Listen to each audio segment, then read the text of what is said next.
Bienvenidos a Ecuandanzas, el podcast de los migrantes ecuatorianos. Un saludo muy especial a todos mis amigos, hermanos, paisanos, compatriotas ecuatorianos alrededor del mundo. Bienvenidos a este nuevo episodio de Ecuandanzas, el podcast de los migrantes ecuatorianos. Aquí compartimos historias reales de quienes dejamos Ecuador para empezar de nuevo en otras tierras, con sus retos, aprendizajes y sueños. Si piensas migrar, escucha bien, porque estas historias te muestran la verdadera cara de la emigración. Y en esta ocasión me encuentro con un invitado muy especial, al que tenía muchas ganas de tener aquí, porque luego les contaremos por qué. Seguramente muchos le conocerán, pero él se va a presentar por sí mismo. Hola Cheche, ¿cómo estás? Hola Karen, ¿cómo te va? Aquí pues saludándolos, mi nombre es Gabriel Larrea, más conocido como Cheche o DJ Cheche. Estamos aquí en Estados Unidos, estamos en Atlanta, Georgia, pero básicamente yo estoy más lejito, estoy en una ciudad que se llama Dallas, pero no es Dallas, Texas, sino que se llama Dallas, Georgia. Y estoy aquí desde hace mucho tiempo, radicado, ¿no? Pues bueno, he dado una breve presentación, pero yo creo que a nadie en Guayaquil particularmente, pero en Ecuador en general, se le hará desconocido quién es Cheche.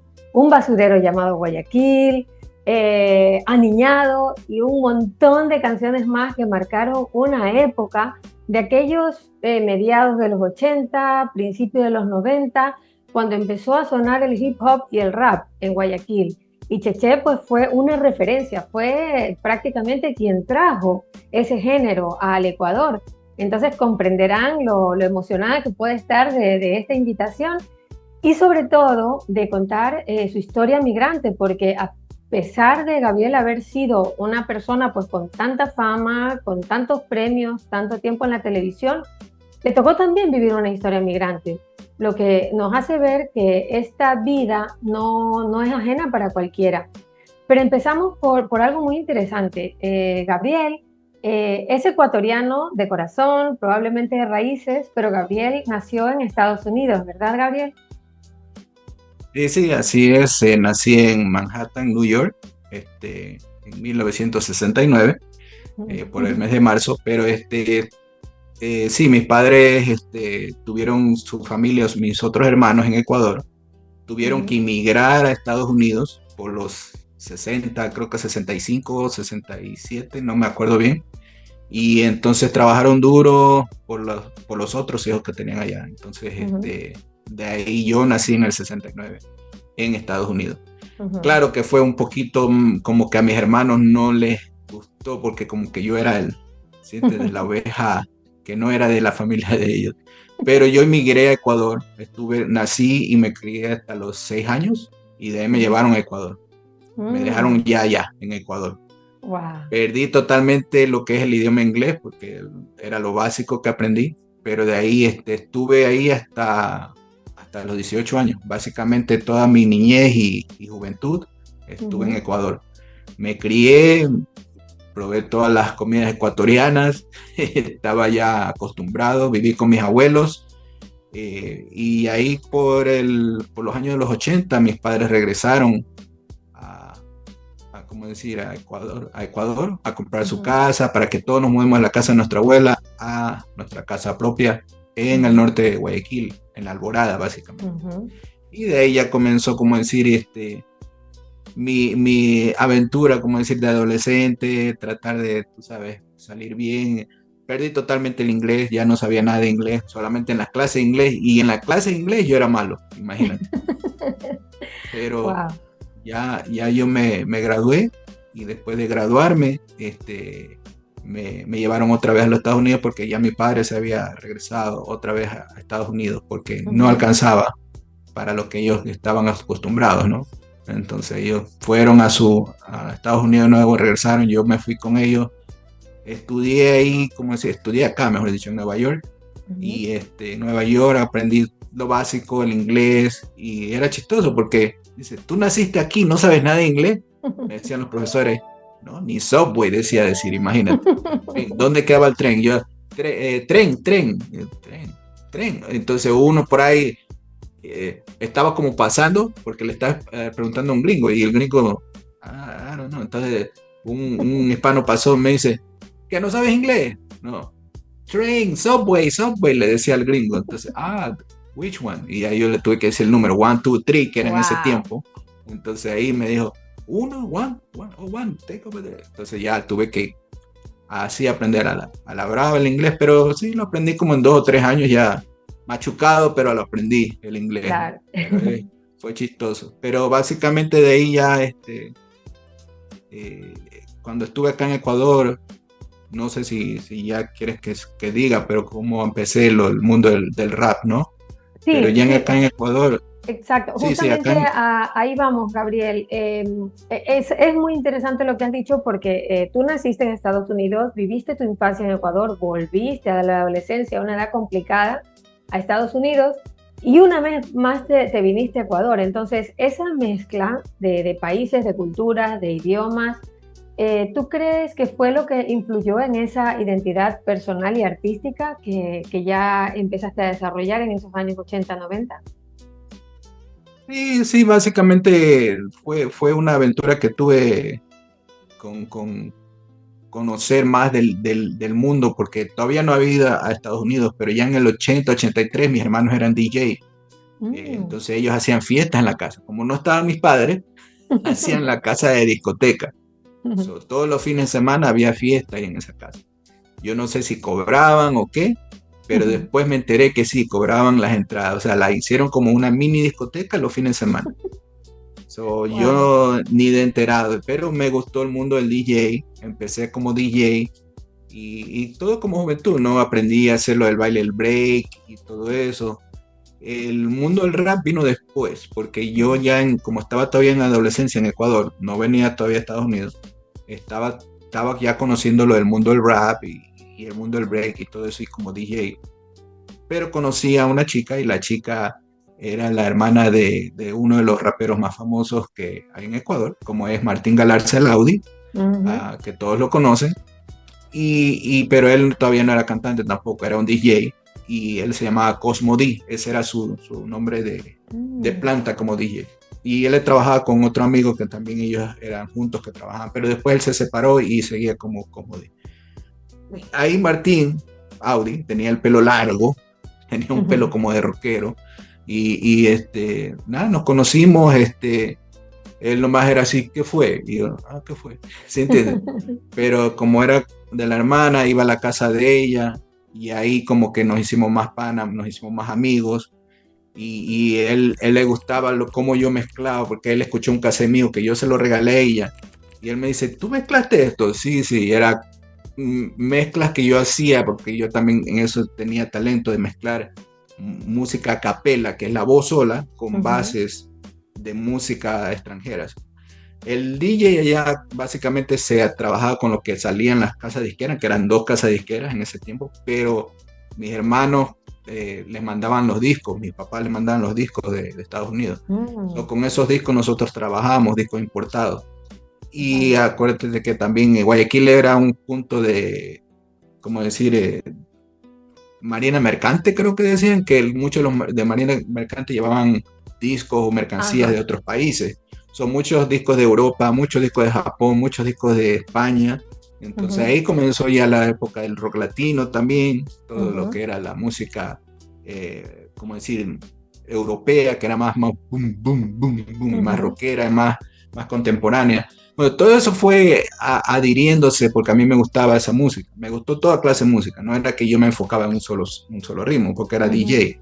Me gusta la música clásica, instrumental, cumbia, salsa, merengue y toda la música ecuatoriana. Era una belleza, todo el folclore ecuatoriano.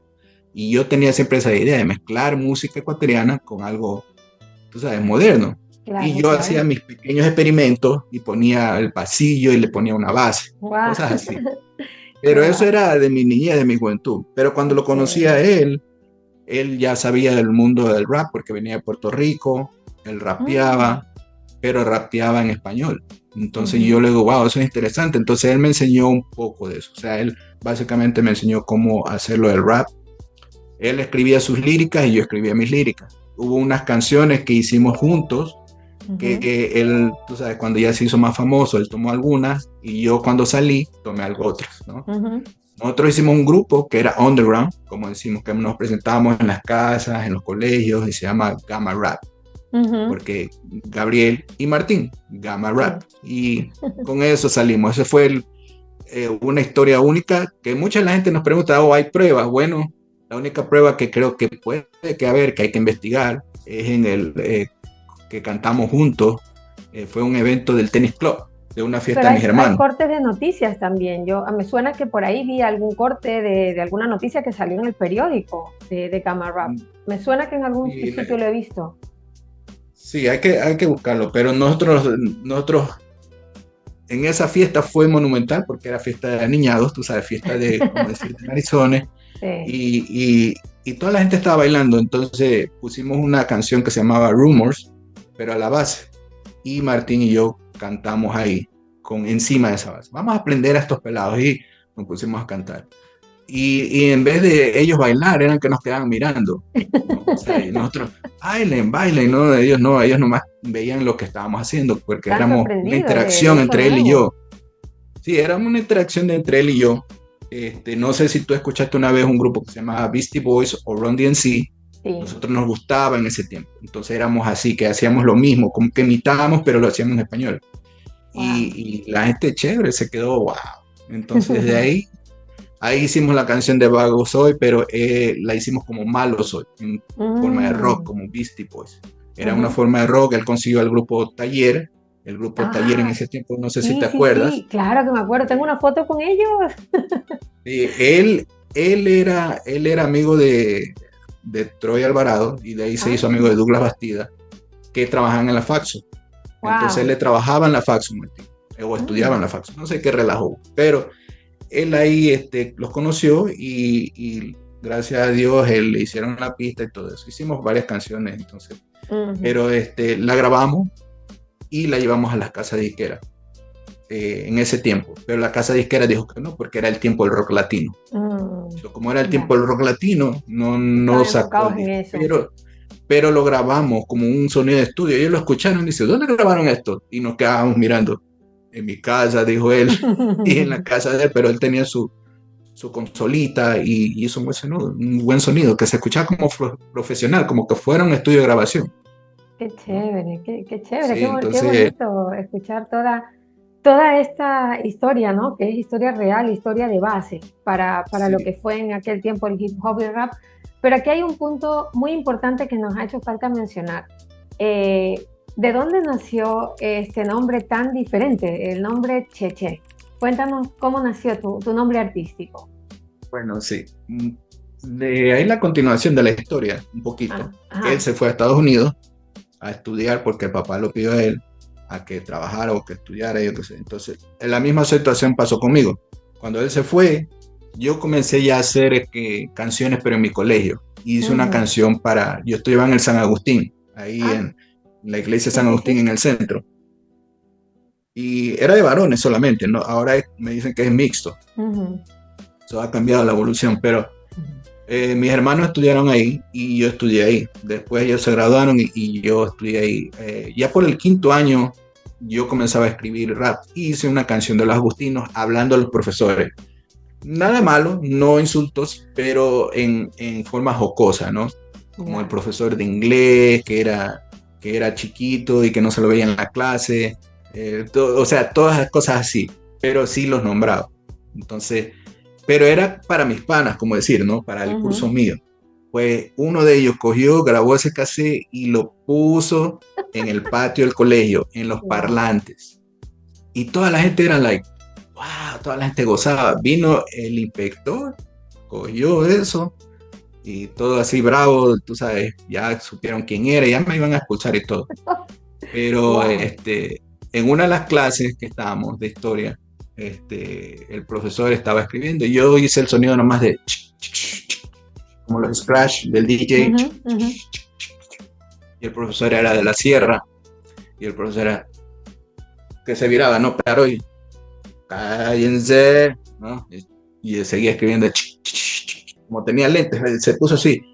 Y tú sabes, los de la sierra se ponen bien rojitos cuando se ponen bravos. porque el señor era blanco. Y entonces era, otra vez así, ¿quién está haciendo ese sonido? Che, che, che, che, che. ¿No? Y entonces nadie, toda la gente se reía y él seguía yo. Entonces, ya cállense con ese che, che, che, che, che, che, che, y toda la gente, guau, guau, guau, guau, guau. ¿No? De ahí fue que la gente me decía, chechereche, habla che, che, che, che, che, chechere. Entonces después ya quedé con cheche. Y ya, esa es la historia que pasó en mi secundaria. Wow. Fue chistoso, pero de ahí me quedé con cheche. Y claro, en algunas lenguas es algo diferente. Después aprendí que Claro. eran otras cosas. Pero en Japón es una marca muy famosa, cheche. Wow. Sí. Pues lo vamos Pero, a ver, vamos a investigar un poquito y como luego aquí en el vídeo puedo poner imágenes, vamos a ver en qué otros idiomas podemos encontrar tu nombre artístico. Y bueno, si bien es cierto que nos has dado un poco de referencia de cómo esta carrera, ¿no? Empezó un poco de la mano uno del otro, o sea, ni tú creo que por encima ni él por encima, empezaron los dos de la mano con Audi, ¿vale? Que los dos fueron los referentes de esta música ecuatoriana, empezaron esta carrera musical juntos. Sin embargo, hay una cosa que yo personalmente y muchos jóvenes ecuatorianos de esa época creo que te estamos muy agradecidos porque tú nos abriste las puertas. Algunos lo lograron, otros no lo logramos por diferentes situaciones, pero tú nos abriste las puertas a muchos a dar esos primeros pasos musicales. ¿Tú cómo te sientes cuando hoy en día, imagino que alguno de aquellos a quienes hiciste la mano ha visto que han avanzado, que han hecho carrera? ¿Tú cómo te sientes al estar ahora fuera de tu Ecuador y ver que hay gente a la que tú iniciaste, que siguió en ello, recibió sus premios, sus honores? ¿Qué sientes sobre eso? no, sí, mucho orgullo, como decir, que fui parte de la semilla. Yo realmente no me di cuenta, como decir, después de 10 años, cuando estuve en Nueva York, que alguien dijo, oye, tú fuiste uno de los pioneros, tú fuiste uno de los primeros, gracias, te agradecemos. Rubén el Rey fue a Estados Unidos, yo lo ayudé allá porque yo conocí, por parte de mi trabajo que yo hacía de mensajero, yo iba a todas las oficinas y me interesó ir a las casas disqueras más grandes, ¿no? Sony, Universal, y después salió la marca donde salió Marc Anthony, que era el RMM, y yo pensé en Rubén, yo dije, Rubén, tienes un talento, le digo, si cuando vengas acá a Estados Unidos me dejas saber, y así fue, él fue, yo lo ayudé, lo llevé a RMM, él se entrevistó con la gente de RMM, y él es muy agradecido, o sea, todos los bailarines de él, oye, Cheche, tú fuiste un o sea, yo ahí me di cuenta, ok, pero de ahí hice el disco, como decir, por el 2004, y yo dije, bueno, déjame hacerme un disquito a ver qué más, ¿no? ¿Qué se puede hacer? Pero así experimentando cosas, pero saqué el CD, déjame ver si lo tengo por aquí. ¿Sí te lo puedo mostrar? Sí, por supuesto. No sé si lo puedes ver, este fue el primer CD que hice, porque el primer disco, claro, todos lo conocen, fue un basurero llamado Guayaquil. Saqué 2 discos, que fue en el 91, que fue un basurero llamado Guayaquil, y después sacamos Mezcla Segura, que fue después de 2 años. Qué bonita. La Mezcla Segura, gracias a Dios, sí, llegó a los terceros lugares en algunas provincias. Santo Domingo, más que todo, me abrió las puertas ahí, que estuve un mano a mano con Martín ahí. Wow. Fue bien chévere. O sea, todos son experiencias muy bonitas que lastimosamente dice la gente, hay videos, hay pruebas. No sé, ¿sí entiendes? O sea, yo realmente era joven, no pensaba todavía en eso, yo nomás quería ganar dinero porque también la misma situación, estaba casado, estaba con hijos y necesitaba dinero para comer la forma. Pero a él le fue mucho mejor que yo, eso nadie lo va a negar. Lastimosamente ya hubo situaciones que no se me salieron de las manos y tuve que emigrar nuevamente acá a Estados Unidos. ¿No? Pero sí, ya por el 2015, porque estamos ahorita haciendo una mezcolancia, pero en el 2015 se me acercaron gente de Quito. Y la gente de Quito son más hip hop, ¿no? La gente de la sierra, de esa parte, son más hip hop, son más integrados, saben de la historia, la cultura, son más empapados. Y se me acercaron y me reconocieron que yo era una referencia. Fui el comienzo, fui uno de los pioneros que hizo un tema social, como fue un basurero llamado Guayaquil. Y yo le digo, no, Martín es el que... No, Martín no hizo ningún tema social. tú lo hiciste, tú nombraste ciudad y dijiste La Plena, ¿no? Entonces yo, wow.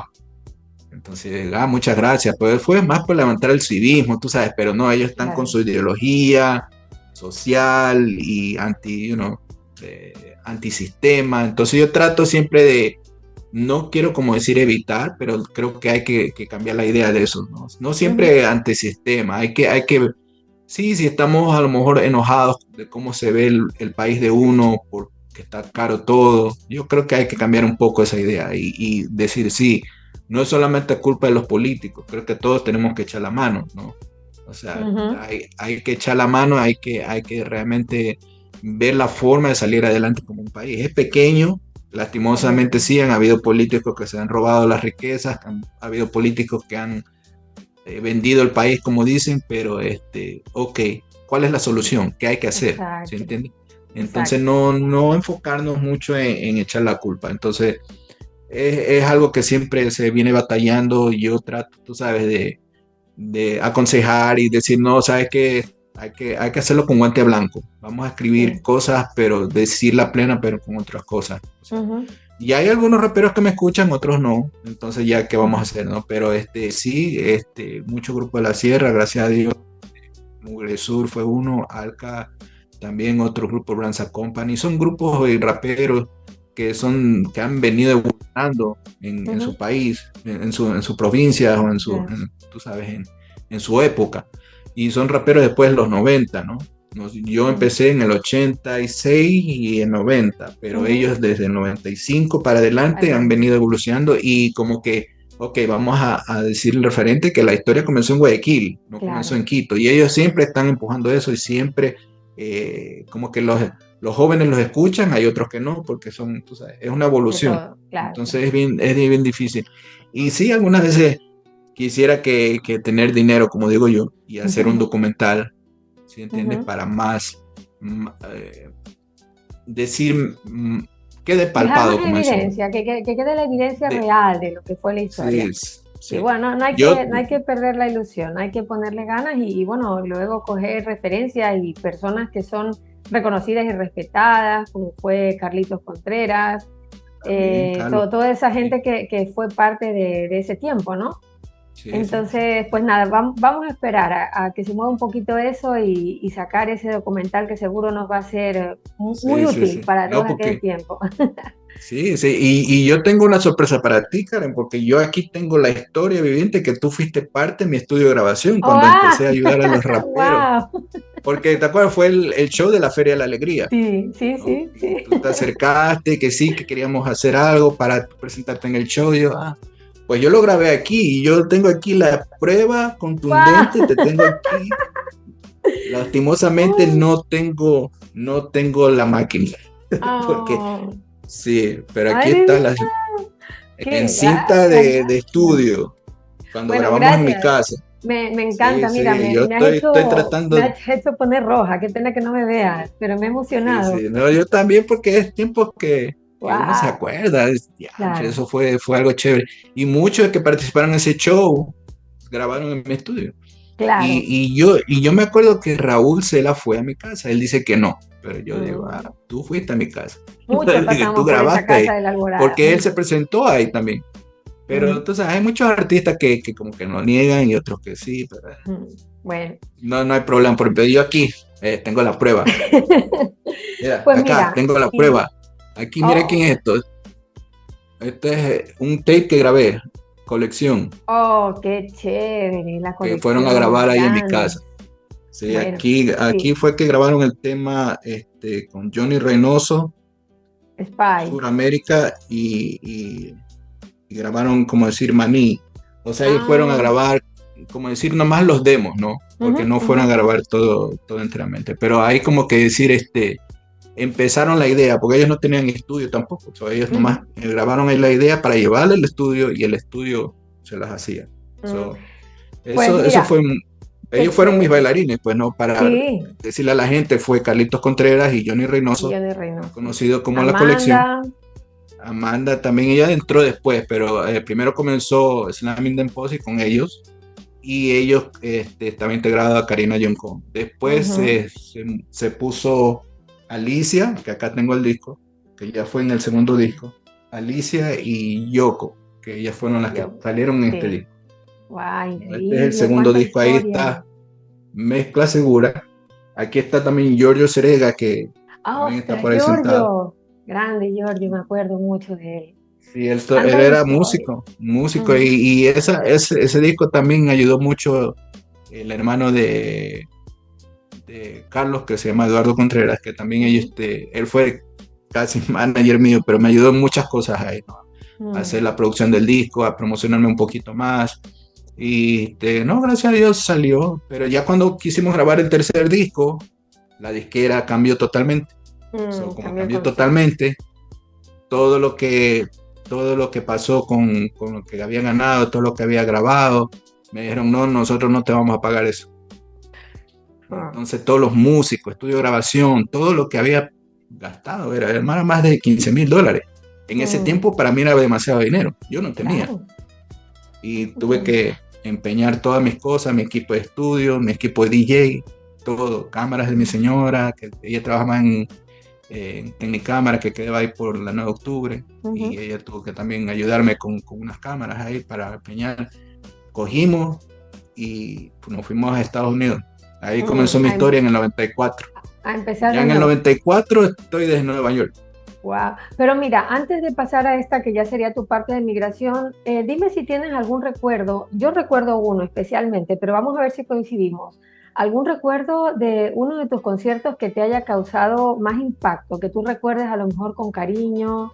Eh, Algo que te haya marcado dentro de todos los espectáculos, de todas las presentaciones que hiciste. ¿Hay alguno que recuerdes? Pues fueron contadas y cada show que tuve era algo chévere para mí porque, Ujú, tú sabes, el show que toqué en Puerto Viejo, el show que toqué en Santo Domingo, en las discotecas, en el Latin Palace, que era la ujú. casa de los raperos, y, y fue ahí también que hice algunos videos, y fue chévere, o sea, básicamente creo que la que más me impactó y que me llenó de alegría es allá en Ecuador, en ese tiempo Ujú, estamos hablando, ¿no? Fue sí. cuando tuve la oportunidad de cantar en el Garzón Centro, y alguien, lastimosamente, no sé si fue maldad o qué, me quitaron ¿cómo se llama? La electricidad. Oh, wow. Y sí, en esa electricidad fue como decir, toda la gente comenzó, che, porque o Ya, sea, ya. querían seguir Claro. cantando. O sea, eso me erizó la piel y me dio más energía porque yo me sentí, Sí, ya iba a echar la toalla, ya aquí ya me voy, ¿sí entiendes? sí, Porque no sí, me dejaron cantar. Pero claro. no, todo fue bien. Y Y que, después, cuando ya estuve en Estados Unidos, sí, ahí también canté cuando emigré en el 94. ujú, Después de 4 o 5 años me topé con gente allá que trabajaba.